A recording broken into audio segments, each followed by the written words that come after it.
So there's a few things. Last week I knew color correcting was going to take a lot of our time.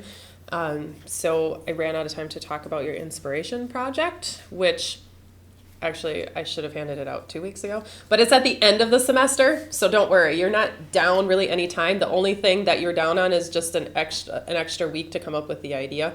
But I'm fine either way.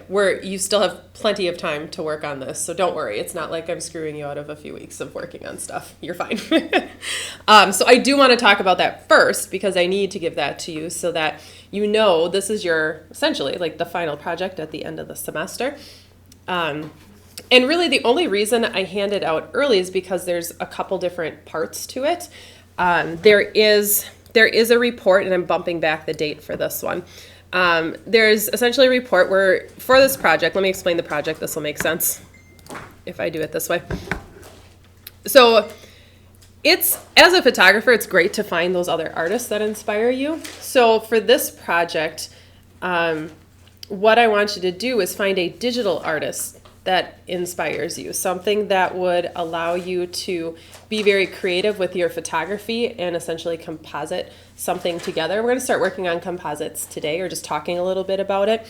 But what I want you to do is just find, like, there are so many amazing digital artists out there that do lots of different things. And it's great to see how they do it, maybe try and mimic that work too. So what you're going to do is you're going to try and find some digital artist. It doesn't matter, current artist, deceased artist, someone who's retired, anything like that. It can be absolutely anybody. It can be somebody locally. It can be somebody known worldwide. Any artist that you think the work that they do is awesome and you want to try and understand what they do better and do a little research on that. So you're going to research this artist. You're going to prepare a very simple report, and I have a template for it, so you're just going to fill in the blanks, essentially, is what you're doing for it. And then you're going to try and do these effects with one of your own photos. So this first part here is obviously just coming up, and I got to change the date on here, is coming up with the person's name, who it is you want to do. So no one can do the same artist. That's the thing. So it's going to be a definitely first come, first serve type of a deal. So when you have what you want, you need to post it right away. And I have a discussion board post set up for that. That is the only discussion board I have for this class. So you'll see the inspiration project, identify the artist. So all you have to do is simply go in here and post who it is that you want. When you go and you create that thread, you really don't have to type a whole lot down here unless you want to say something. You simply just in the subject, just put who it is that you want. Me. I am my own inspiration. So you'll just simply put it in there and submit it. If you want to give details about, like if they do a lot of different things as far as digital editing, you can simply type what type of project based off of theirs that you're going to do. Otherwise, simply just identify that artist. When you go to post yours, now it's a small class, so this is a good thing, I guess, because the chances of someone duplicating are probably a lot less. So just when you go into that thread, look to see if anyone has taken it already. If they have taken it, you are stuck and have to find something else. So when you find it, post it there so that you're claiming it first. Yeah, if you know, go for it. So it's got to be somebody that does digital art of some sort, not necessarily a photographer, unless they also do digital art. So as long as you know that, you're good. So then the next piece, and I'm going to change these due dates, and I will put this on Blackboard and post it. The other class uses this too, and they did get theirs, so I don't want to change the dates in here and screw them up. So I will change it in the syllabus, and I will post it in the announcements rather than on here, just so you know. So then the report covers these few things. This I'm going to bump back, but this you will do it where it's simply this template. Let me get back to class materials, inspiration project. I have a Word doc template for you. So you are seriously just filling in the blanks. If this ever opens up, life will be good. But you're basically going to talk about their career, who they are, what they've done, that kind of stuff. Just a little brief history. It's nothing major. It's not like a 6-page paper or something like that. If you have, I want you to find some examples of their work, kind of some of the similar things that you're thinking about recreating.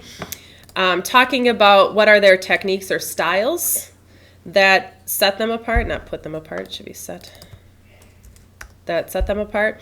Why do you think they're famous? Now, they might be a local artist if you are picking somebody locally, but what makes them known locally for what they do? What do you like or not like about their work? It's okay to not like something about their work. And then what do you think you would do to make their images even better? If you look at it, is there something that you think, well, what if I did it this way instead? Not saying that they're doing something wrong, but maybe it would, now that I know how they do their technique, maybe this would be a little bit easier. So you can see my template has a lot of stuff in it. So it is simply replacing this stuff with your stuff is all you're doing. But you're just going to type like a paragraph or two for each one of these sections, stick some examples of the photos, that kind of stuff. So just like copy and paste a photo from the web, if you find it that way.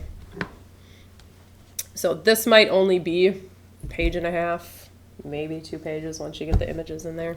It's not going to be this extensive thing. Use this as a template. You don't have to use this template as long as you're covering those things. I just figured I'd stick it in there, make it easier. But you're going to cover those things. So I am going to change when that report is due. I simply put it that week because you are working on a 2-week project, so I just wanted to simply, or it was after the midterm, so I simply wanted that due after. I am completely fine bumping it back a week. I think you still have plenty of time to do this, but I will bump it back to week 9 for you guys. Obviously, the due date of the overall project is going to be the same. And my mouse keeps disconnecting.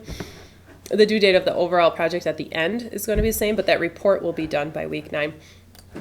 So once the report's done, then the fun part is now you get to choose one of their images that you really like, and you're just going to try and replicate that for your project. So you will, and you want to make sure you're using your own photos. If you come in a pinch, let me know what's a specific photo that you need. We might have some stock images here that we can use. We can search through a couple different sites that give you the rights to actually edit an image, but you cannot just simply pull an image off of like Google or wherever and just download it and use it. 1, it's not going to be a high res more than likely. And 2, you have to have the rights to use it so that you don't get in trouble. So everything really should be your own, but you will be taking some of your own photos if you don't have them existing already to piece this project together. So you're going to use their technique and the research that you've done on how they do their technique, and you are going to try and recreate that. That part of the project is going to be due week 13 because week 13 you're going to, you're going to submit it, but then you're going to present it the following week. We're going to have some time in class where I'm going to have you show your project to somebody else just to get a final critique on it to see, how your masking was or that kind of stuff, if the color seems a little off to them. And just get input from 1 or 2 other people in class, and that gives you 1 more week to finish it up. So you're going to submit it week 13, but you still have a week to change it up. So you have it essentially until week 14 to finalize everything. And then that week you're going to present it. You're going to talk about your artist. You could pull out your report if you wanted to and give us kind of the rundown on who the artist is and that kind of stuff. And then show us your image and just kind of work us through the layers and how you pieced it together. So you will present it that day on week 14. Does that make sense? Is that Gail? So that's pretty much everything for that project. There are so many different artists that you can use. Think digital editing, though. So if you're struggling to find people, I can certainly help you, but the idea came from Burt Monroy. I don't know if you know who this guy is. Did he change his site? Let's just search his name. I don't remember. That's what I typed. Maybe I spelled it wrong. Now this is a little extreme. What he does, there's not a single photograph in his images. He creates everything from scratch. These are not images at all. I can zoom in here. He created every pixel that's on here. He paints digitally. I know, it's insane.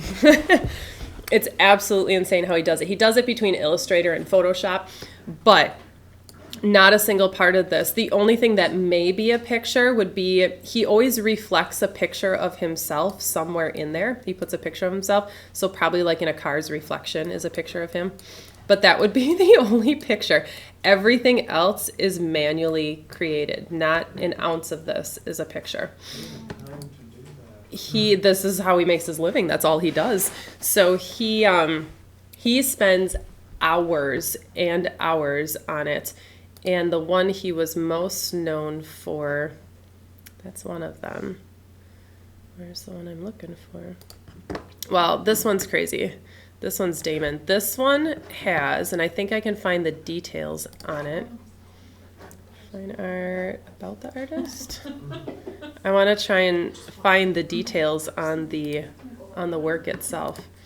See if I can find it. Okay, so this is a while ago. So he created this in 2006. So this is 11 years old. But think of Photoshop at that time, and Illustrator at that time if you've used it. And I mean, this is ridiculous. I'll show you where you can watch how he does some of his stuff if you're interested. But he created this March of 2006. It's the Damon Station on the Blue Line of the Chicago Transit. Most of them are basic shapes, like the buildings of the skyline, stuff like that. But the image size, like in Photoshop, the image size is 40 inches by 120 inches. The flattened file is 1.7 gigabytes. That's flattened without the layers. It took him about 2,000 hours, 11 months. It is comprised of 50 individual Photoshop files put together. Does he have the Illustrator files on here? There are some Illustrator files in here too. The total of all the files combined is over 15,000 layers. There are 500 alpha channels that were used for like selecting. There are 250,000 paths to create the shapes. He is insane, but it's amazing. And I think even as a photographer, it's beneficial to understand some of this. If I had more time in the class, I would pull bits and pieces of what he does and we'd talk more about it. But a while back, he had a podcast. Was it on Revision 3? It moved from where it was. He does a lot of lynda.com stuff now. Podcasts. No, I don't think that's the most. He did a podcast where every week he would show you how he did certain parts of an image. And it was called, oh no, I'm blanking on what it was called. Oh no, it's going to bother me, but I know you can still find it. Maybe if I open iTunes and find it. I'll have to find the name for you. But it was just crazy. Like he showed that train and how this train way in the background, this ridiculous train. Way back here is this train. And he showed how in Photoshop he created the windows and stuff, and there's a bunch of layer styles and paths and stuff like that. So it's just simply a shape. But then he had several gradients overlaying in it. He put another image and reflected it back in there. He had layer styles, like the different effects for a layer to create the shadows and stuff like that. It was insane. It was just this window. It was like a 10-minute podcast on just the window. So I can see how it would take 11 months to do it. But I will find the name of that podcast. So if you're interested in watching how he created some of that stuff, if you have access to lynda.com and you use that, he does Pixel Perfect. That's what it was called. There it is. It was revision 3. See, I'm not losing my mind. But Pixel Perfect Complete Series. Whoa. He did stop the podcast several years ago, but he had like 1,000 episodes, I think, of this podcast. It was insane. But yeah, he would go through and explain like the patterns, and he uses his Wacom tablet extensively for it.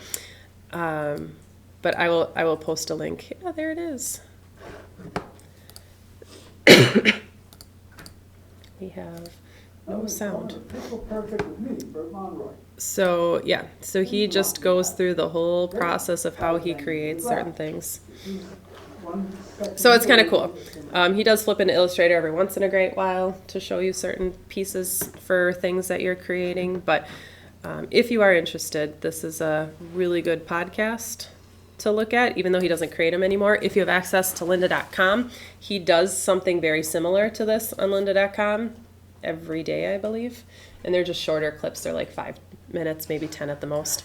So it's kind of cool. But that would be a digital artist. You would be creating more things from scratch, but you could take the techniques that he does to create certain things from scratch, have images that mold together with those things. So just an idea, but it's crazy. I'll put links up there for you. So that's what you're going to do for this inspiration project. Find somebody, take your own images, recreate some type of thing that they do. It's going to require you to put, it depends on the artist you're picking, but usually it's like a composite of images and how they're creating like a surreal environment essentially. And that's going to start with what we're talking about today when we talk about compositing. Haha, great segue. Does anyone have a question on what you're doing for this as far as those 3 parts? So you got to find an artist, you'll do the report, and then you'll have the recreated image by the end of the semester, week 13. So everything is in the Inspiration Project folder on Blackboard. When you finish the report itself, the report goes here on Blackboard. You can submit it right through there. The discussion board is where you want to post what you're doing. I would say try and get that by next week. If you're struggling by next week to find that artist, let me know. But I think you should be able to find something. But do research enough on do a little bit of research, not just grab an artist and find it. Do a little bit of research as to the process because you don't want it to be too much. Someone last semester picked someone that it was so difficult to do, and they got like half of the project done and worked on it every week. So just make sure it's doable in the time frame that you have, because some of these do take a while. So what we're going to talk about today is a little bit of compositing. And they're things that you know already. It's essentially just thought processes and ideas on what you could do with some of it. So we're referring to chapter 7 for what we do. And like I said, there's a good chunk of this that you know already. So it's more pointing out things that you already know and doing different things with them. And then I'm going to have you do an assignment that's kind of a fun thing, where you're starting to composite things together. We're going to work on composites in a different way in the future, and your project most of yours will probably be projects. But we're going to do different things in the future too. Composites more like a template composite type of a thing, but that's a different week. This is more working within an image and putting multiple images together into one document. So when you do your assignment, you're going to have a blended composite where you're blending images together via blend modes on different layers. And then there's going to be one called a creative combo. So you're going to blend 2 food items together. That's always fun. And then there's one that's surreal life. This is the one that takes the longest. So you're going to create some type of world that doesn't really exist with 3 or more images. So it's going to require you to use your selections and your color correcting tools and stuff like that. So let's kind of talk about doing that and piecing that stuff together. Do you have that with them? This, it should be, I believe. Oh, wait. Now that you say that. No, it's not. Let's open that right now. 17, whoops, because I'm in the wrong year. There we go. At 11:30. Come on, click when I say click. There we go. Now it's open. There it is. So I have this. I want to open up and talk a little bit about, and it's going to open it in here. Thank you.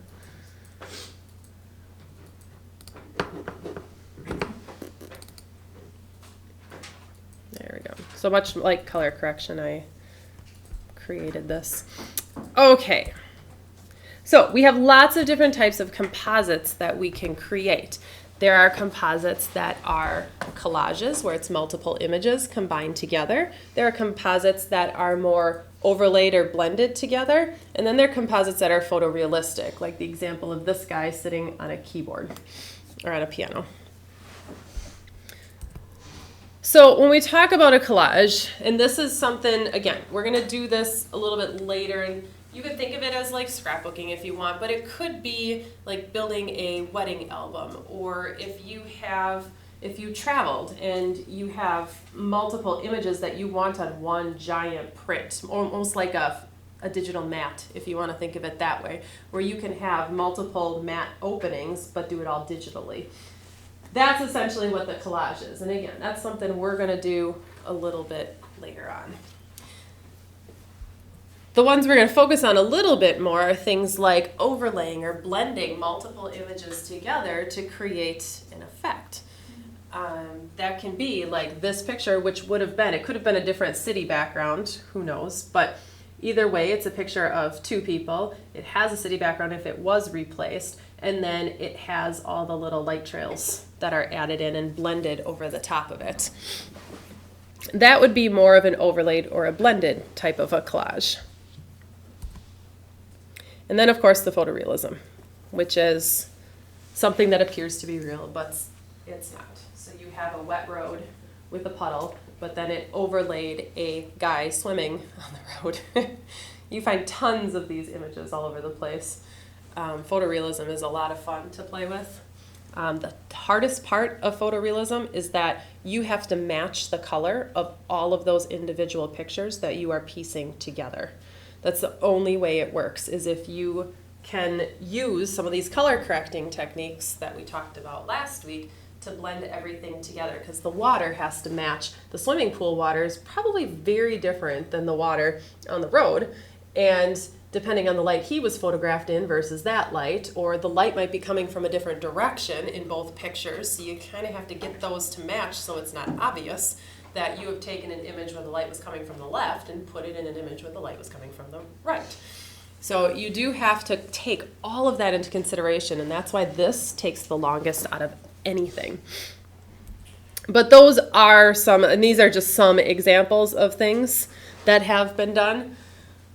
So you have the girl who is as big as a building in a city. You have the kid and the book and like the imagination and the things coming out of the book. There's a lot of different pieces in there. And then you have something surreal where it's a tiny little girl is being placed under a cup. But you have to be able to match the color. And you can see that in here, the colors match. So you get more involved into what's going on in the picture than deciphering how it was put together. So here are some tips if you photograph things for collage. If you are interested in especially doing like the photorealism type of collage, there are some things to keep in mind as a photographer, not just the digital editor. You want to photograph things so that they can easily be separated from a background. So if you have the option to put it on a solid color background, white might be the easiest, black works too, but if you can put it on any solid background or just lessen what's going on in the background, it's going to be much easier to cut it out of. Try and photograph it so the light comes from the same direction. Again, this is a photorealism tip. If you're doing photorealism, usually you come up with the idea and then you plan it out, figure out what you want to do, and then you photograph it. You're not always going backwards where you're just taking existing photos and trying to make it work together. Sometimes that happens, not as often. So you want to be aware of the direction of the light if you are photographing all the elements. That's the big piece. If you're using people, it is easier to blend.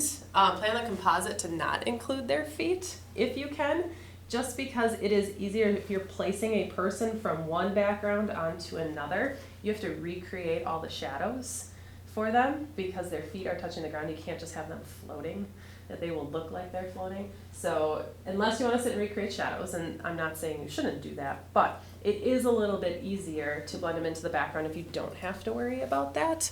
Maybe it's just a shadow from what's behind them, and that's a little bit easier to recreate. If you can match camera angle and focal length for certain things, because you don't want something taken at a wide angle and then something taken with a telephoto, you're going to have that distortion that you have to try and correct and work with, and that can be a pain depending on what you're doing. So that's just an idea too. And then also don't forget shadows and reflections. You have to pay attention, not just shadows of whatever subject is sitting on something or standing on the ground or whatever it may be, or like a shadow from the light that's hitting them. There would be a shadow behind them on the wall. You have to think about those things. But reflections, everyone forgets reflections. They'll replace something and then you still see the reflection of the original image, or they should be reflecting, whatever you're placing together should be reflecting into something, like someone standing by a building. They should be reflecting, like I don't know if she is, see where she's at, she doesn't really have a reflection on the building because the building's facing this way. But if you were at just the right angle where typically you would see a reflection like her shoulder or something reflecting on these windows, that should be there. So just be aware of some of those things when you photograph pieces for, especially for photorealism. And this is why in Lightroom, I tell you to keyword everything. In advanced photography, I say start taking pictures of a ton of textures and create a texture library, because it's this situation where you're going to use all of that stuff.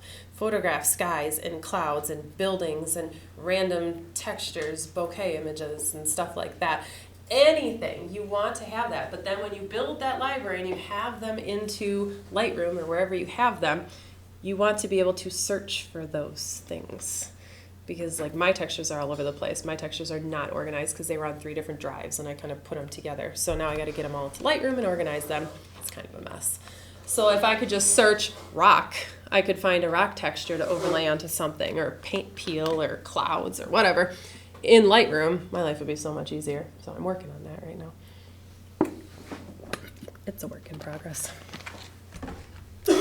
But that's why it's important. Create that library and do those things to it. So with that, let's play around just a little bit with combining some images. I think the first one I want to go through is combining images via a blend mode. Now, the one thing I'm not really going to do is go through entirely. Chapter 7 is a small chapter, but it deals more with selection than anything else. Working with selections and layers, you know, like using the refine mask tool, pulling somebody out and putting them on a different background.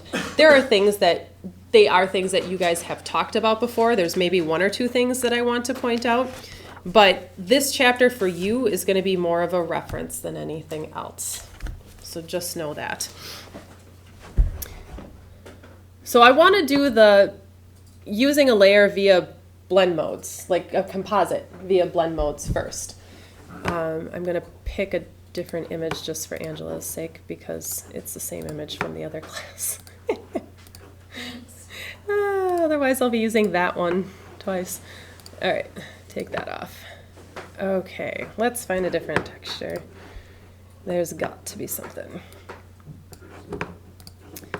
Let's take that one, and there's another texture somewhere. So what I'm going to do is I'm going to take 2 images, and I just want to, in this case, just to give you a simple example, this can be as complex as you want it to be, but to take, ooh, this might work.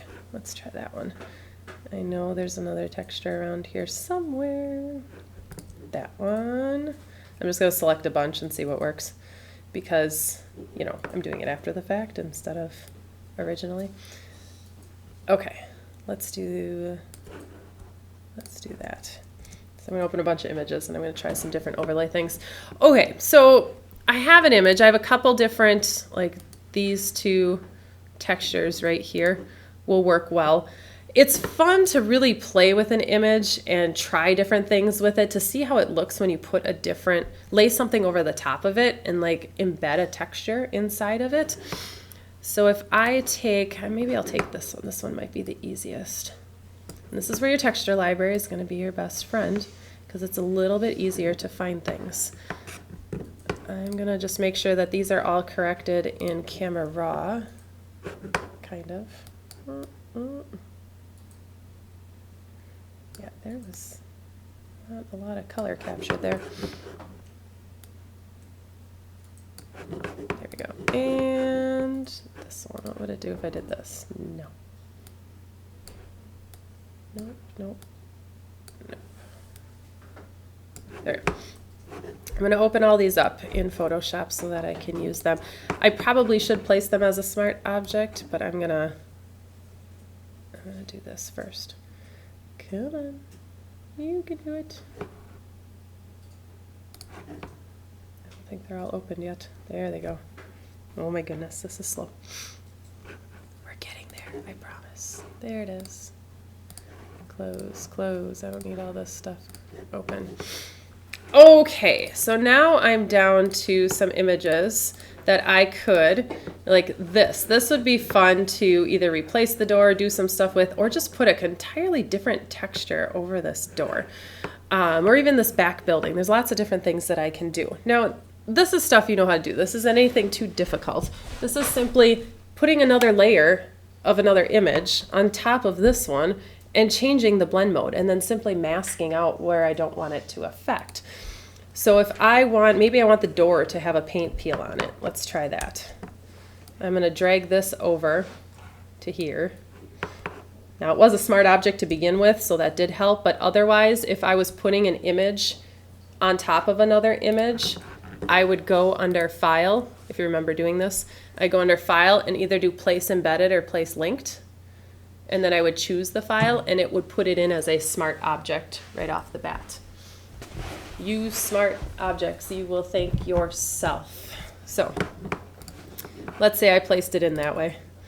Now what I want to do is I just want to blend this into the door a bit. So the easiest way that I find when I work with that is I lower the opacity to be able to kind of see the mask or the ghost of the image underneath. And then it's a smart object, so I'm going to feel free to transform without really ruining this image here. So I'm going to try and make this conform to the door a little bit better. And if you have forgotten a couple of quick keys here, the Command key in the free transform, the Command key turns it into a little white arrow on the corners, and that is your perspective transform so that I can manipulate this however I want. Let's do right about here. And all I'm going to do is try and transform it in line with the door so that this might be easier. Boom. So that it's at the exact same perspective as the door. There we go. So I just held down the Command key and I'm dragging the corners, and I essentially just like twisted it to the perspective of the door. There we go. So now I'm going to hit return so that now it looks like that. And now all I want to do is I just want it on the door. That's really the only place I want it. So it spills over a little bit, but I did that on purpose.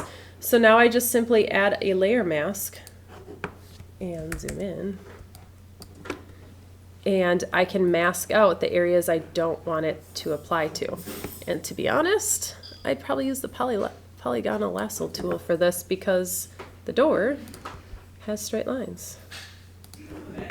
So it makes life a little bit easier if I can see the edge of the door, which apparently it's hard to see.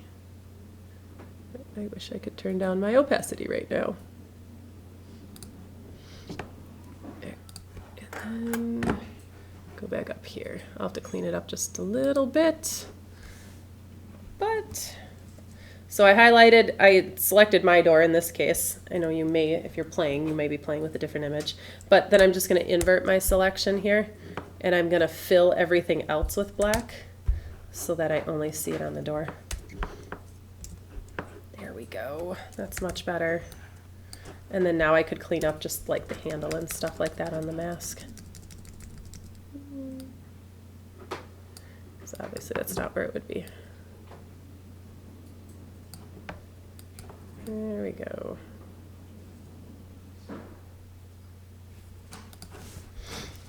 So now at 100%, this is what it looks like over the door, which I could leave as is probably, but I want to blend it. I think it'd be fun. I want the original texture and the insets of the door, so I'm just going to blend it. I tend to go straight to overlay just to see what it looks like and then change it from there. Hard light might work okay. It's not too bad. It is a matter of playing. Even if you know what every single blend mode does, it's still kind of a trick to get it just right. Burn. It's not too bad. I'm not going to get the exact result I want, so I'm going to have to use some adjustment layers to try and tweak it a little bit to really get it the way I want. I know I don't want screen. Linear is going to be too intense. I think soft light might be, nope, I'm sorry, hard light might be my best option. So hard light might be my best option for this, but if I look at it, it's so bright compared to the rest of the image, I need to tone it down just a little bit. So I could do a couple things. I could lower the opacity, but then I'm not getting as much of that texture as I would like. What I would do is probably just now use an adjustment layer to tone it down a little bit. I'm gonna move this down. And this is all, every image is going to be different. It's just going to be a matter of playing, but you need to be aware of the fact that that door is intense compared to the rest of the image. The image is muted. This is very contrasty and saturated. I need to try and tone that down a bit. So I might play around with some of these adjustment tools to try and get exactly what I want. Isn't that adjusting your whole image? It is, and this is what I'm going to do to fix that. I'm going to, do you remember clipping layers together? If you option hold in between two layers and you click, it will apply it only to that layer. So whatever shows here in this layer is where the adjustment's going to be applied to. So now it's only applied to that. So that helps. And I might desaturate this too. This is a little bit too much. Helps a little bit. It's so much different up on that screen than it is on my monitor. On my monitor, it actually looks okay. Up here, it's a little too bright, yeah. So I'm thinking, oops, let's option click here too so that it only affects the dark. Oop, maybe that fixed a little bit. No, the highlights are too bright. Let's fix that a little bit. Let's bring that down. That's better. I gotta keep looking at the TV. It's driving me nuts. Maybe I don't want it. Maybe I want it to go this way a little bit. Let's take this out. It's a little bit better. I may actually change some of the color to that master color overall.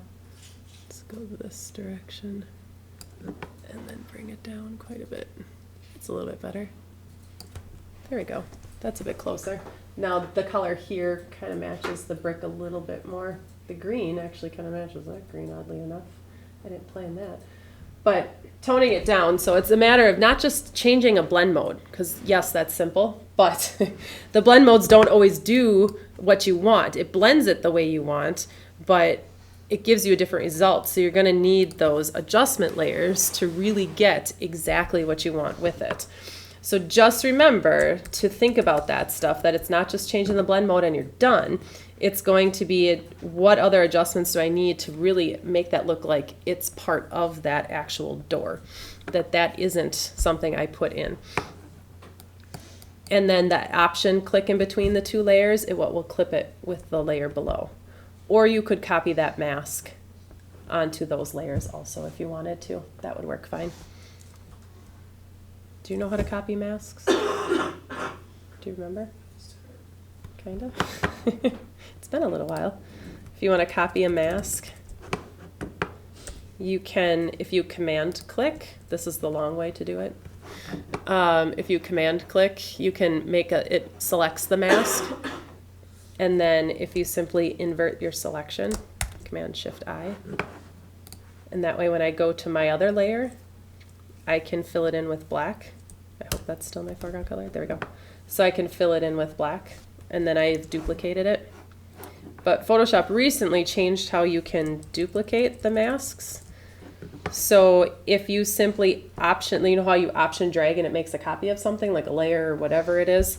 If you option drag your layer mask up here onto that layer, my hue saturation layer, when I let go, it asks me if I want to replace my layer mask. So it's going to delete the existing one, which is nothing, and it's going to duplicate it there. So they've actually made it easier. It used to be a little bit more of a workaround, but if you just option drag the mask onto a different layer, it will either replace it if you want it to, or it will just add it to that layer. So you could do it that way. Then you wouldn't need to clip these at all. I wouldn't need to, except for I just disabled something. What did I disable? Release clipping mask, create clipping mask. Oh, I had linked it. Dang. Okay. There we go. Why did it do that?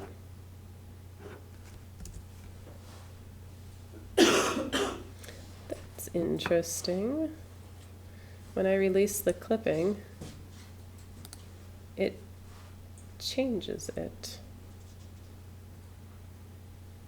That's weird. I've never seen it do that before.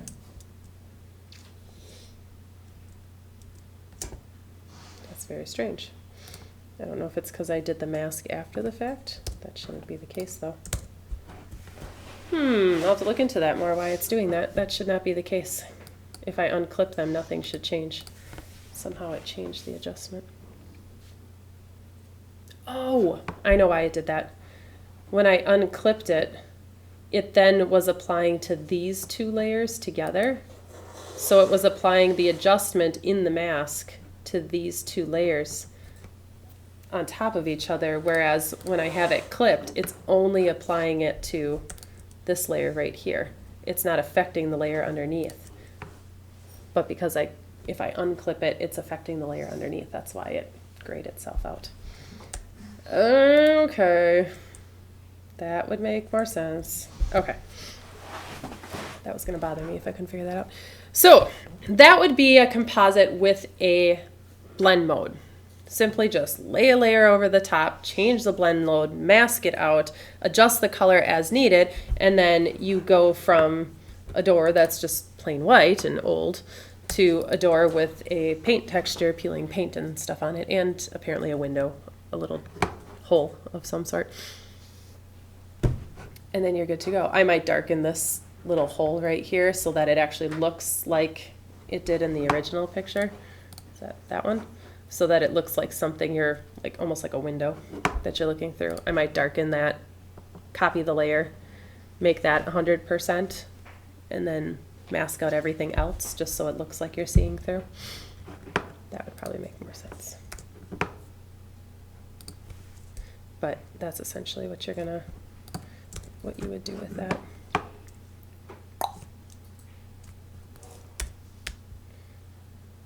That and the fact that I really have to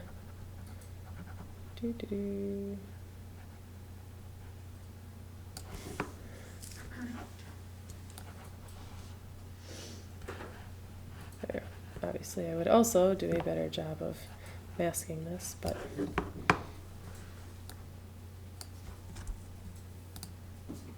boop, boop. There we go. So that's essentially what you would do.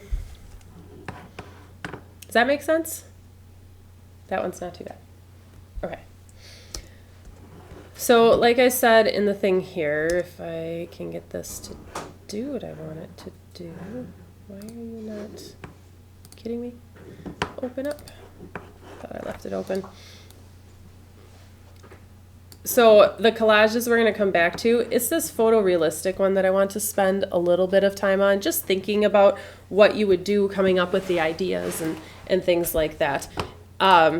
There's one thing he talks about in the book that does relate to photorealism, and let me just find where he is pointing that out. Where is it? Where is it? Where is it? Thought it was that wedding picture, but I think I am wrong. Quick, easy selection tools. Oh, here it is, the bag. He points out when he is selecting, let's see, it's on page 193. He points out that there is, like what he did in the previous steps here, this is like step 16 of the book. What he did is he masked out this girl, smart object must be rasterized. He used the refine mask tool to mask out this woman with hair all over the place and her purse, and he's putting her into a different background. And what he points out is, if you don't have your book, I will turn this on. He points out this, it's called defringing. And basically what it is that there is some fringe in the selection that when you put it on the background, come on, go on. Dot camera. When you put her from her, I'll go back in time here, from her original gray background, he selected her out there. Lock, focus. There it goes. And then he puts her on a completely different background. But what happens, and it is kind of hard to see in here, but right on the edges, there is a little bit of fringing from that lighter background. So you can actually see some white border. And that happens often because it's not perfect when you select out an image. You might have to fix it just a little bit. The refined edge doesn't always do a perfect job with it either. You might have to work with that just a little bit. And there's a filter called a defringe. And if you go under, it's under the layer menu. Here, I'm going to switch back here in a second here. Oops. Where did it go? Where did it go?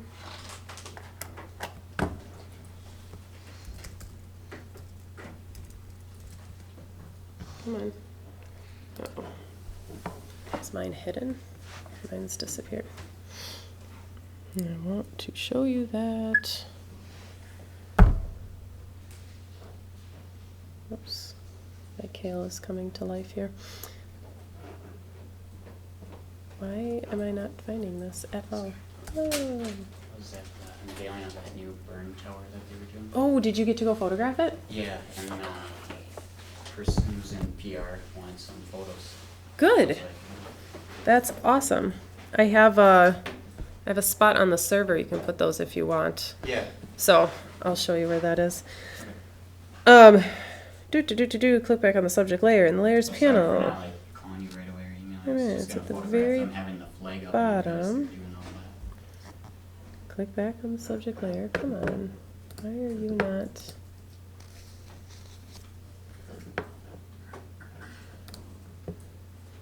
Where did it go? Why can I not find it today? What is wrong with my head? The fringe. Click back on the subject layer in layers panel. Make it an active layer. Go under the layer menu. Oh, it's matting. That's why. I was looking in the wrong spot. Why do I not have matting? Let's try this.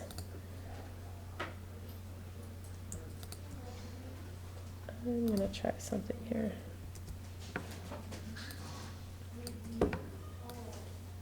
Turn off all these other layers here. Okay, this is why it wasn't working. I had the layer mask selected. This defringe really only works if you have an image without a layer mask. So I don't use this often myself simply because I usually do everything on a layer mask. I find it to be a bit easier with a layer mask.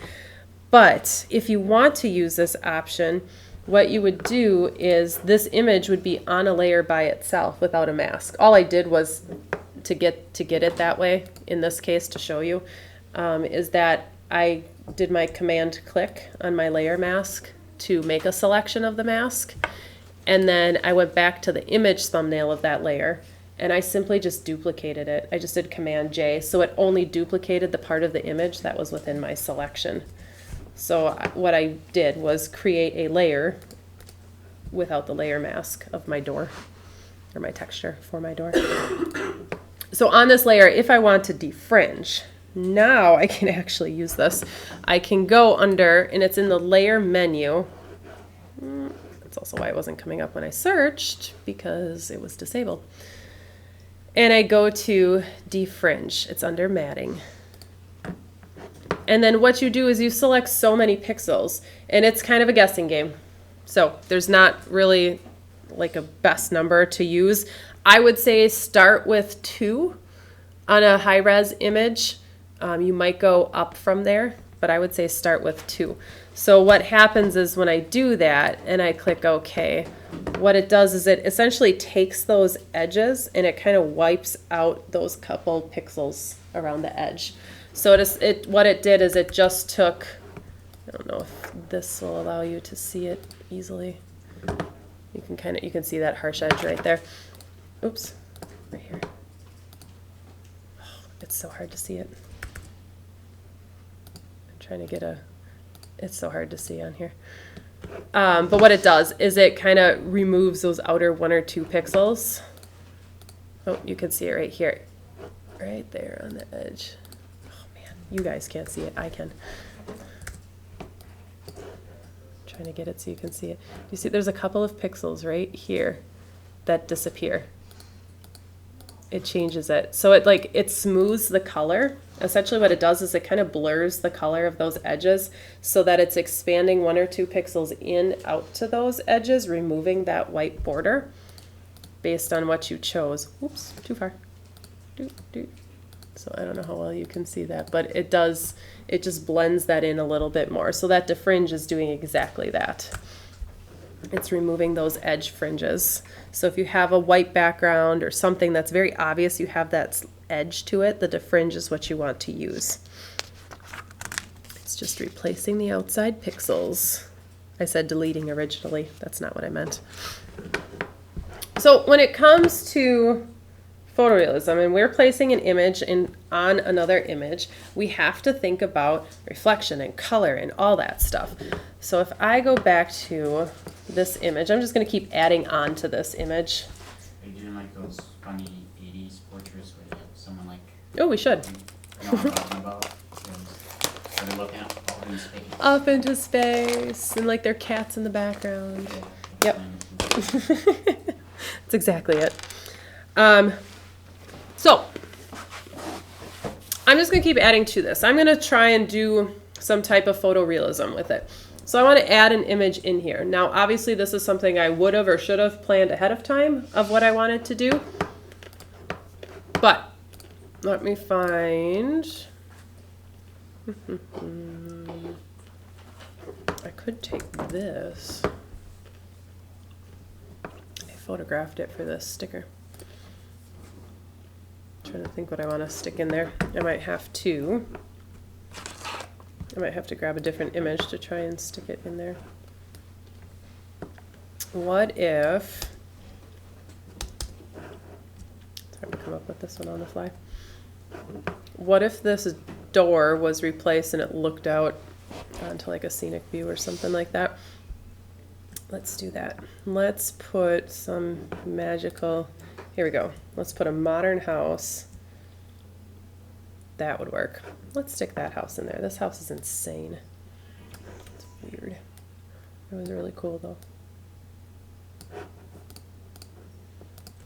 I love the row houses. It's just got this painting in it. That was funny. Okay, we're gonna take this. This is gonna become the new door entrance. We're gonna pretend that door goes into some other world. So I'm gonna open this. Come on. Come on. You can do it. I opened it as an object so that when I bring it over to this image, it's still a smart object. Again, I probably should have gone File and Place, but I was in Bridge and I did that backwards. Let me show you how you should be doing it. If I open this image, or if I want this image to be put into my document, from Bridge, I can, right click, and there's an option to place. Where is it? There it is.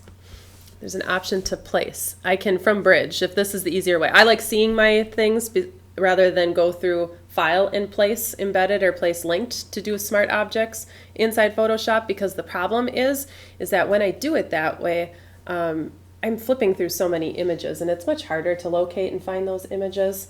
So I like to do it through Bridge, but if you want to place it as an image inside your Photoshop document, you can right click. This is also in the File menu. You can right click on the image and go Place, and then you can say in Photoshop. So it will take the image or the file that's open in Photoshop, and it does this to me every once in a while, and it will place it into the image just like going to the File menu. It does this to me every once in a while. I usually just have to do it once or twice. I really don't know why it does it. I have no explanation. It's like it's trying to do something else in the background. So now I'm going to put this image on my document. Once I hit OK, because it's a raw image, once I hit OK, it's going to place it. And it's underneath all my adjustment layers. Yay. So it allows me, if you remember smart objects, hopefully you do, because you should be using them. I'm going to place it within this doorway. Realistically, I'd like a bigger doorway so that it would be a little bit more obvious what I'm doing.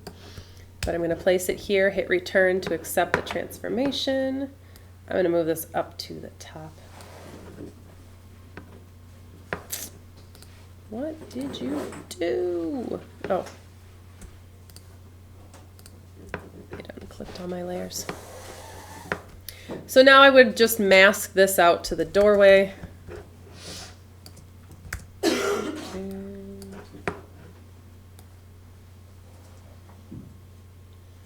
Here's the thing. I'm going to create the mask, but I'm going to end up moving it after the fact because this image is too big. But this will be a good reminder of how to do that. I could easily select out this doorway too, but I'm just going to brush. How come you made the photo small? I will make the photo small. I'm going to have to move it around within this mask. So I'm going to have to play with it just a little bit once I kind of get it set into this doorway here. We're just going to call that fairly good. Okay, so I have several problems. One, it's a completely different color situation. It is much brighter. It is not in the shade, it's in the sun. So there's a whole lot of things here. And I want a little bit more to show through that doorway. So what I'm going to do is I'm going to move this image around in the mask. Anyone know how to do that? How quickly we forget.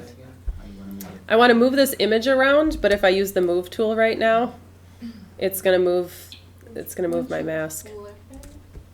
Once you select the area you want. It's this layer Okay. with the mask. Okay. You want to move it? I want to move the image around, but I don't want to move the mask. Once you unlink it. Yes! We unlink it!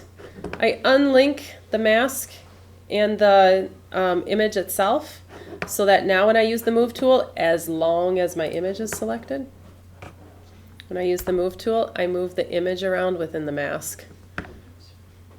And I can transform it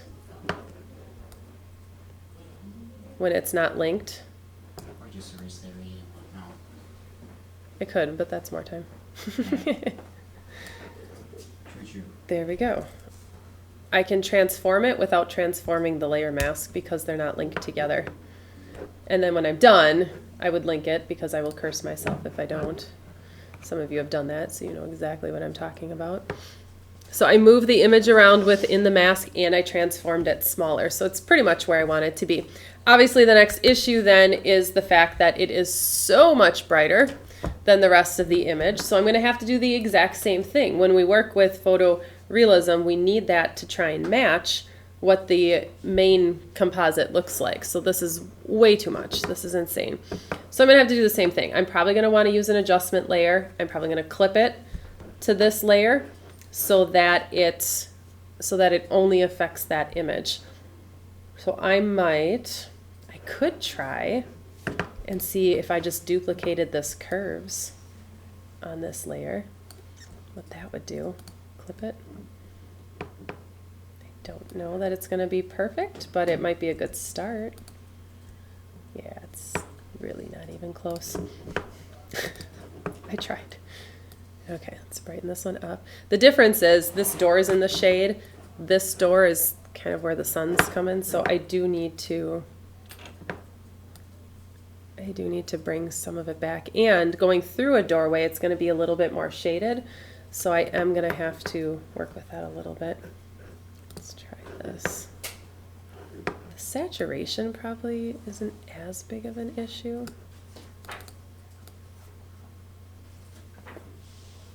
Because it is in the background, but I don't want it to be as blue. So for this, I'm going to go into individual color channels to try and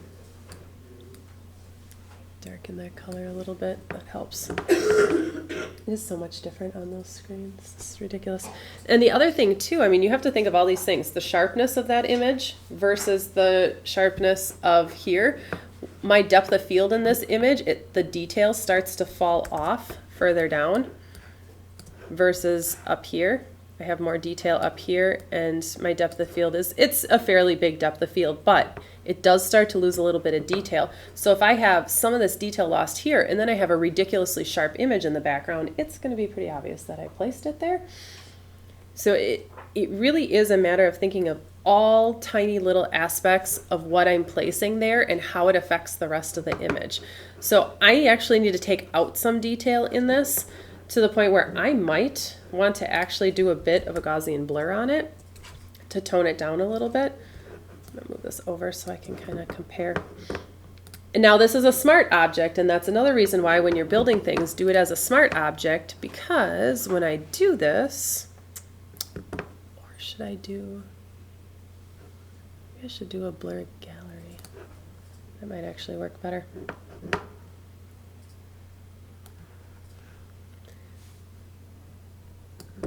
So that when I do this, it will, I can essentially do a, Is it doing a frame around it, or is that just it? that's the doorway. No, I meant, you see how like when you turn that knob, you know? Mm-hmm. How you see kind of like a wooden. Oh, yeah, you're right. Is that it loading, or is that I think it is. Okay, I just wanted to know if that's supposed Yeah, you're right. It's only on that right side, too. Oh, it's kind of weird. That is weird. I didn't notice that before. Yeah, I think it is. I think it's just re-rendering what you're doing to it. I don't want it to be horribly blurry. Yeah, because it disappears after it updates. That's not too bad. Let's move this in, and this in. No, this has got to go up. It's going to take some fine tuning. You're going to play much longer than what I'm doing with this right now. There we go. Let's try that. Come on, render on the smart object. There we go. If I turn that off and on, you can see it blur just a little bit, which is a bit more realistic being so far in the background. It's not going to be sharp and in focus. So that does help a little bit there. So now I have the doorway to the streets. It is a little bit brighter still, but it is also showing it in sunlight versus shadow. So I can kind of get away with it a little bit. I might tone it down just a little bit more. So far we've taken this image and we've modified 2 doorways. Not that this is a total photorealism, but you get the idea. We are piecing things together. Are there I really want to ask, are there techniques that when you're thinking about combining images that you're struggling with as you're trying to combine images together? Because I know a lot of you combine images. You do different things with them, or you're replacing things within an image that you've taken, and you're trying to get it to match up. I don't know, like, with the hair or like fur or something, because I learned how to do that in Photoshop in high school, and all you had to do was brush over it, and it did it. And it did it. And now the refined edge confuses me so much. The refined edge is weird. It takes a lot of playing. Even I struggle sometimes getting the setting just right. Let me. When I ever like did like sports posters, like have an athlete on like some plain background, you know, like those ones with their numbers or stats. But like usually the hardest or most thing I always have against their feet, because you always have grass or something. There's grass. The rest of it's not as bad. That You is. can That's just hard. Cut out part of the jersey a little bit without noticing. Okay, well, her hair is smooth, so that doesn't help.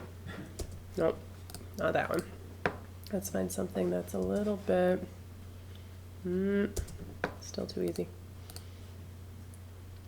Oh, maybe. There, she's got some flyaways here. Let's use that one. Let's play around. I just want to get this light enough to attempt to, come on, zoom like I want you to. I just want to get it light enough to open up to play with it. Doesn't help that her dress is not white. Yeah, I figured that would do that. That's a little bit better. Okay, let's use that as an image. Let's try it. Okay, I'm going to open this in Photoshop here. Don't. So what I want to do is I want to try and select her out. And it is a bit of a trick. So the easiest way I think is to use your quick selection first to get your general selection over whatever it is that you're trying to do. And you can kind of fine tune it that way and then use the refine edge where it's absolutely needed, just because of the fact that it can be kind of a pain. And they've changed some features in it too that I find it a little bit more difficult to use than I used to. We'll get close enough here. All right, there, take that out. The rest of her shoulder. I think I got the majority of that. All right, let's go with that. So once you have that basic selection with a quick mask tool, and if you want to try and play with this, it's the chapter 3 book files on the server, and I'm just using the radial 2 image. So if you want to try and play with the refine mask as we're playing with it. So I'm going to go under select, and they also changed the name. So if you have an older version, I think all the versions you guys are using, it will say select and mask. Otherwise it says refine. But if I do select and mask, it should bring up the refine mask tool. And it does walk you through some of this in that chapter 2 if you wanted to play with some of the settings that he has in here. Just to see, and I wanted to pull one of his settings because she's got quite a few flyaways here too. Where did he put the settings? Or did he not do it on this one? All right. We'll just use that as a guide. So we do have our different view options. Hopefully remember that part of it. So when it opens up into the modify, the select and mask or refine mask, depending on where you're looking at it, we do have the options of how we're seeing that image. Onion skin is usually the default. Most people like to do it on white or black, just so that they can see exactly what it's going to look like and where those flyaways occur. It's a little bit easier when you change the background. So it's on white, but it's doing an opacity. There we go. So you can change the opacity of how much you see. Then it's a matter of playing around here. Now, as far as this edge detection, the radius, what that's going to do is it's almost like feathering the radius of your selection. So the higher it goes, it's going to feather just a little bit more. So for most people, they don't go very far into it. They might do like 2 maybe 3 pixels depending on the image. This image is a little bit lower res of a DNG file, so I'm just going to, there we go, here you can see it's feathering some of those edges, so it's picking up some of those fine hairs as I go up. Most people keep it fairly low and then they just brush in some of the features, or like the extra hairs that they want to pick up. Come on, there we go, go back down a little bit. One thing I would recommend is turning on the smart radius. It's a little bit better at identifying those flyaways when you check that smart radius. Now, mainly what you do when you're in here is you're taking a brush. You have some brush tools over here.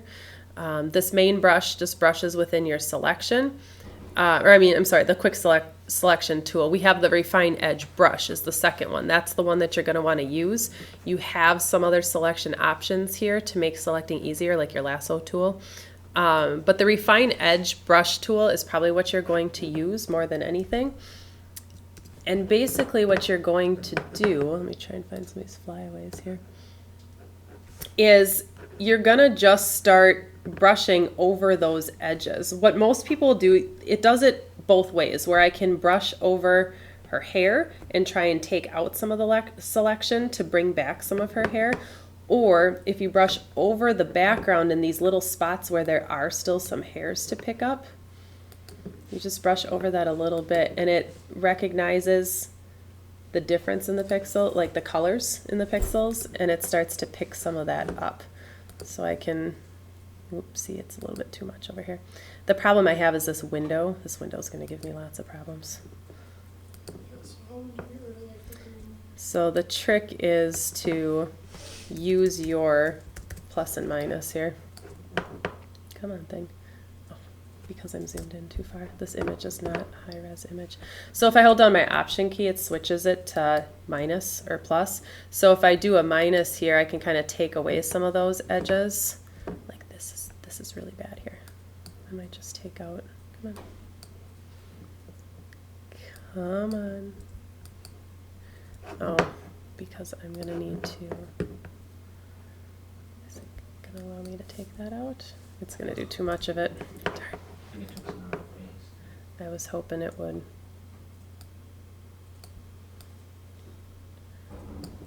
I'm gonna have to use this brush tool, I think. Take out this and then use the refine mask tool to try and bring it back in. It's gonna take some work. Try that, get some of that face back in there. Won't you do a better job of that? Come on. There's a lot of back and forth. It's a lot of going on one edge to try and brush it in. There, now it's starting to go. Go on one edge to try and brush it in. Go on the outside, try and take it back out. Brush back, bring it back. So it is a bit of back and forth just over these edges to try and get it just right. This window is a pain. Come on. Better, but it's still picking up this window. It's going to take me a little bit to play around with this here. And it does matter where your crosshairs start when they click, because it picks that color pixel when it brushes. Bless you. So you do have to be aware of where that is, what that's picking up. Come on, come on. You can do it. You can pick up the hair. This edge is going to be the death of me. It's never an easy one. Come on. There it goes. So the plus is a up. lot of green in this picture. You could always just take the green out with the color tool. I could. Yes. That would be another way, because there's no way I'm going to get this perfect right here. If I can at least attempt to get as much of this hair as possible and then potentially just brush it out. It is really taking over. That green is a pain in the butt. It's a bit closer. It's still way off here though. Come on, you know you want to pick it up. Well, it did a much better job on the flyaways than I used to get with these. A few little flyaways here. Let's try and capture all of those. But simply brushing over the background, at least over here, it's a little bit easier so that it picks some of that up along those edges. You can then play here with the, I don't think the smooth works well. If you're doing a refined edge, you are probably trying to get a very, very thin piece of hair or whatever it may be, you know, fur and stuff like that, and that smooth just smooths out those edges, and that's probably not what you want. If you use the smooth at all, it is going to be a very low setting, maybe to clean up some of these harsh edges right here. But even on this image, I don't know if you can see it up there, but it has this like blurred edge right here, and it's horrible.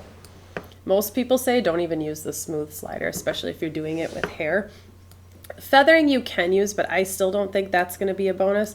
I think where you're going to find benefit is going to be this contrast slider, but you're going to keep it fairly low. It's just finding the edges of that edges of contrast in what you have selected, and you can see as I drag it up here, that threshold gets higher, essentially is what it's doing. So you'll probably use it, but you'll also use it fairly low. You can shift the edge, which is just the overall edge of that refined mask, either in or out. I've only used that a couple of times. I don't use it a whole lot. But I will probably clean up this edge just too much. She does have quite a bit of hair that I missed over here. Whoops, whoops, whoops. Too far, too far. There we go. I need to take some of it back out. Or some of it back in. It's just the difference in the window. That's kind of a pain here. But I'm going to have to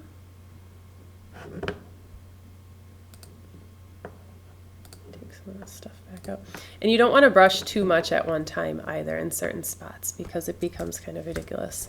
Let's get a little bit better on those edges. It's just this window that's going to be super annoying. Come on. You know you want to go and capture this part.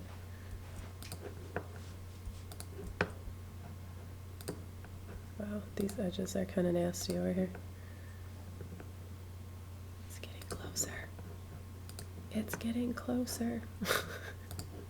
We've almost got the hair. Yeah, that green, it's going to be a pain. Let's try and get some of this back in here. This corner is driving me nuts, but I'm going to have to spend way more time than I care to spend on it right now in class. But at least you can kind of see here how it's working over here. It's just these edges right here. The selection in general to start with around that area was kind of a pain. So I'm going to have to just play with it a little bit more. It's just going to bother me. I keep clicking even though I say I'm going to stop. It's just bothering me to no end because I really, really, really just want to take it out. Come on. You know you want to. Go out. There it goes. So it's a bit closer, but I still got to work on those. I still got to work on this corner here. So with these flyaways, once I get that set, hey, I had my smart radius on. Why did it go off? That could be half my problem right there. Bless. Everyone's been sneezing today. It's helping a little bit. My smart radius was turned off. I turned it on. I even said turn it on. Whatever. So then when I hit OK, and if I put her onto a different layer and I swap backgrounds, not that this is probably the most appropriate background, but let's put it behind her. Now we can see, aside from where I was, you can see her hairs and stuff here. All that's showing up just fine. This obviously is where some of the work needs to be, but like Terry was just saying, I could use the color. I could use like an adjustment layer. I could use a color tool just to try and brush some of that color out. I could do like a hue saturation just with the greens and try and take, where is it? Oh, it doesn't help that it's below. There we go. Green, green, go back to my green. I could try and take some of that green out, or even try and change the color of it to try and match that background. I don't know if I want to lighten it I want to darken it. There's some yellow in there too, which doesn't help, so I got to play with a couple different things. Yellows. There's where a lot of it is. Change that, but then mask it so that it only affects right here. Oh, helps if I have the white brush. There we go. There we go. And this is where I might find that defringe tool works really well. The other thing I have to pay attention, oh, I didn't do her shoulder when I went in there. The other thing I have to pay attention to is the image that she was in, you might get, where did it go? Oh, it's because I have this on, there we go. In this original image here, that background's very yellow and there's even some green cast here. I have to pay attention to her skin tones and just where that light is hitting her once I put it in the new background to know, just to be aware of, is that casting like yellow onto her skin that I need to then take out and that kind of stuff. So there's some work that needs to happen on that end. That and the fact that I only have half her body. But other than that, it places into the image well. It's just that this white balance is, well, the white balance isn't really off. It's she's on a blue background in daylight, so I would probably have to fix her just a little bit too with some curves. Using those color correction things we talked about last week, add a little bit of blue in there. How much blue is there? Info! Dang, that's a lot of cyan. But clip it to just her. There we go. So I can try and blend her in. It would take more work, obviously, but you see what it does. So that refine mask tool, do a quick selection. Then you're using that brush to kind of just brush over the edges, either to add to, the plus will find the existing mask, find similar pixels and brush in some of those pixels, and where you don't want it, hold down the option key to take away, it's not like a layer mask, take away some of the pixels that you don't want on those edges, if that makes any sense whatsoever. It's a lot of just playing to understand what it's doing as you're brushing with it, but it is just brushing those edges so that it can capture or take away some of those things. Because it did a pretty good job in those flyaways where the background was somewhat of a solid background. Even this part that was messed up from the beginning isn't too bad. So it's basically scrapbooking a bunch of pictures together. Kind of. In this case, yeah. In this case, it's really bad. Scrapbooking is what it is. Well, not meant to make it so bad. It's kind of like what it is. Should blur that background because that's going to bother me. It's at a distance. It should be blurred a bit from where she is. She's in the foreground. A floating head. I could put her head on this painting back here if I really wanted to. That could be fun. Or reflect her into the window. That would be fun. Let's do that. Could you have it with the arm still showing? So that way it looks like she's Wearing something. Yeah, no, I meant wearing like Whoops. the background almost. You get what I mean? Oh, I missed some of the green. Blend it in with the window. That's okay. Let's do this. Let's put her in the window. Let's just kind of pretend she's standing in the window there. There we go. So then if we do that, we need to duplicate the window, put it on top, and then change the blend mode. Probably, let's see, I don't think screen's gonna work well. Lighten is okay. Probably pin light or soft light. Nope. That's not too bad. That would work. So that she is through that window. Yeah, that's just going to take a bit more playing, but she's kind of in the window now. She has to be fixed a little bit, but I mean, doing things like that, reflections, duplicating the window, putting it over the top so that you overlay the reflection back onto her. She has to be lightened a bit. There's more work that needs to be done there. We need need to mute her into the background.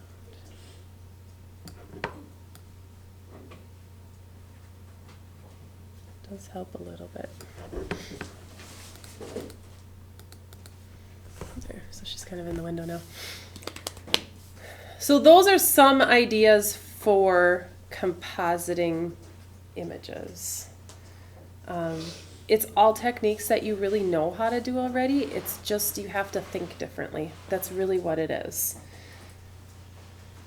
Does anyone have a question on any other thing that when you put images together you struggle with?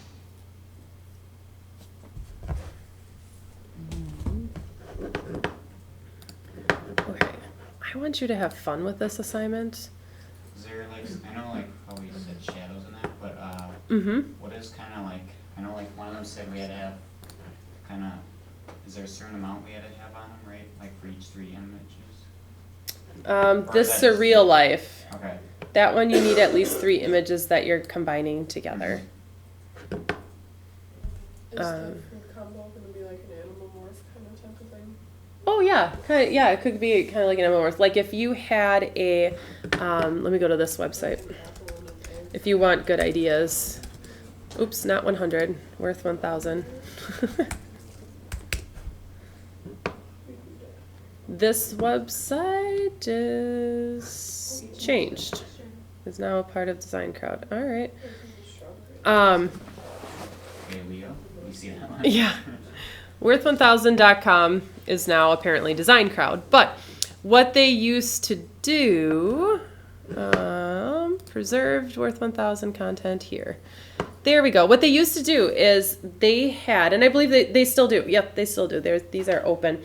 They used to have contests. They're free contests, and they give you a theme, and then you go and you do whatever it is based on that theme, and you submit it, and then people vote on it. So if I go to, let's just go to Photoshop theme here. Celebrity hair don'ts. I'm going to see if I can't find food.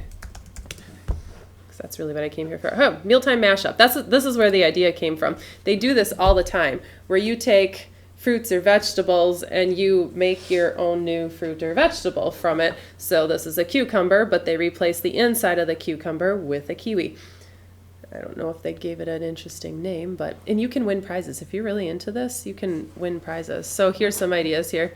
So a fig inside of an apple, a pineapple, that's a watermelon. Oh, there's another one. M&M's inside, that's gross. Lobster on a donut and a cheesecake. Like, look at this. This bothers me. Like, that's not. And that spoon wasn't even in the, or that thing wasn't even in the picture. It's really bad. The orange inside the dragon fruit. Oh, the ketchup. Yeah. But can you see, like in this image, like that is so much brighter than the cheesecake in the background. Like that should have been, there should have been an adjustment layer on that one to darken it just a little bit. Oh, what the heck? That's hilarious. That really wasn't a combination, but it's kind of funny. Yeah, it looked like it was set up, alright. It was. That's kind of funny. But yeah, peach inside of a tomato. Oh, ew. What's that supposed to be? Is that an orange? I think so, yeah. Okay, that's Orange spaghetti with a, I don't even know. Oh, Indian sweet dish. Oh my gosh. Here we go. Oranges instead of buns. Good looking one. These are just, some of these are just set up that way. It's kind of funny. Oh, they're like trying to recreate this with food. Oh, okay. That's kind of cool. Oh, there's the people again. Oh, that's where that one came from? Oh my gosh. That came from that. That's hilarious. So that's kind of the idea behind it. So they have a lot of different contests. So they do have quite a few different food ones that they've done in the You past. see That really one is. with the movie posters. The movie posters? Yeah. Food films. You see how they put The food shish inside the kebabs film. in. So this could be your surreal life. Beauty and the Feast. Nice. They should have darkened the food to match, but it's funny. Why so delicious? Oh my gosh. It's actually hilarious. So many wrong things here. Food Club. Ha, it's a Kit Kat. Dawn of the bread. Every time Try a to piece of the taco simple falls tacos. down. Taco Beast. Oh my goodness. Drive through. These are so much fun. I could look at this all day. Worth 1000 was the best. So, I mean, your surreal life could be something like this if you really wanted it to. Order for takeaway, frozen burger. Oh my gosh. Frozen shoe, that doesn't really work. The ham is like, The consumption of the hams. Oh my goodness. Oh, that's hilarious. So yeah. Now the goal would be definitely to use your own images for what you're doing, especially that food one. So you're just gonna blend two foods together. And I just wrote things to think about and use as you're doing it, to be aware of, like recreating shadows, reflections when you're combining food, things like that, matching the color.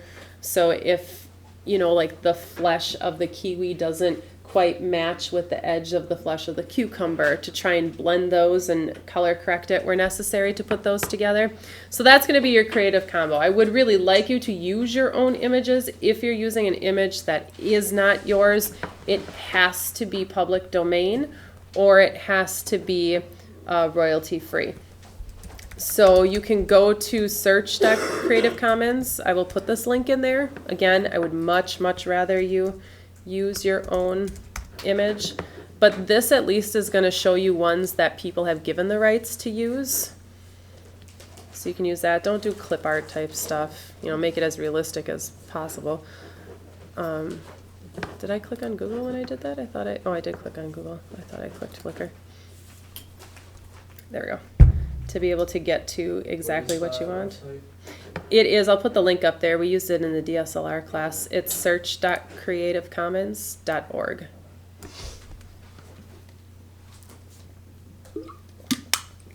But I will put that link in there for this week. Oh, maybe I did put it in here already. Design crowd. And I put some references in here too for different compositing ideas. There's even a YouTube video that talks about matching color using curves. So you can use that as an extra reference, although it's going to show me the commercial first. But it is a really good reference. So if you want to use it, it's nothing horribly short. It's a 20-minute video. But it does talk a little bit about trying to match color. So you might find that beneficial. So those are in there for you. I will add the Creative Commons one now. But like I said, really strive to use your own images. And then you should be good to go. So that would be for the food. The other part is just blending two images together. Blend modes, and the last one's Surreal Life. That kind of combines everything into one. That one's going to take you the longest. So This is like a project for a week. Don't make it too complex. Okay. That's why I said just 3 images, like a guy sitting on a keyboard, you know, like that. Obviously you need a third element in there, but don't make it overly complex. Don't like create a whole new world or something like that. Like you can have, you know, tiny person, big object, like sitting on your mouse or something trying to click it, you know, something like that. So don't make it too complex because yeah, it's a week project. That one takes a little bit longer than the other one, so keep it as simple as possible. But the first one you have on the list, that's just pick 2 images, one together kind of thing. you're blending 2 images together using blend modes. It could be like a texture overlay onto something. Okay. In the first class, I took that broken window from Alcatraz and then I put it on the water. So it looked like the water, and I changed the color so it looked like bloody broken ice overlaying onto the water with the blend mode, and then the color changes. But that's what you're going to do.